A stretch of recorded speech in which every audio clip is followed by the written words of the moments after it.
Hello everyone, সবাই কেমন আছো? চলে এসেছি আজকে পলাশ নিয়ে। সামনেই যেহেতু সরস্বতী পুজো, তাই আজকে পলাশের কালার টিউটোরিয়ালটা তোমাদের সাথে শেয়ার করব বলে চলে এসেছি। পলাশের কালার টিউটোরিয়ালটা শেয়ার করে নিচ্ছি, চলো দেখে নেওয়া যাক। এখানে আমি পলাশে প্রথমে ইয়েলো কালার করে নিয়েছি, আর একটা পলাশে করছি অরেঞ্জ কালার। পলাশের আমি তিনটে কালার দেখেছি, ইয়েলো, অরেঞ্জ আর হোয়াইট। তো আমি আজকে ইয়েলো আর অরেঞ্জটাই করছি, হোয়াইটটা করছি না। তো ইয়েলো পলাশটা করা হয়ে গেছে, এবার অরেঞ্জটা করলাম। দেন ইয়েলোটার ওপর আবার একটু অরেঞ্জ কালার দিয়ে হালকা হালকা অরেঞ্জের ছোঁয়া দিয়ে দিয়েছি, আর অরেঞ্জটাতে আবার ইয়েলো কালার দিয়ে হালকা হালকা ইয়েলো কালারের ছোঁয়া দিয়ে দিয়েছি। তো ইয়েলো আর অরেঞ্জ দুটো পলাশের কালার কমপ্লিট হয়ে গেছে।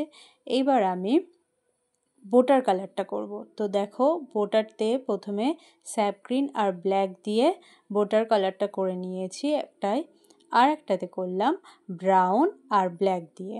তো দু রকমের পলাশের কালার দেখালাম আমি। তো তোমাদের কেমন লাগলো অবশ্যই জানিও। দেখা হবে আবার। সকলে ভালো থেকো, ধন্যবাদ, টাটা।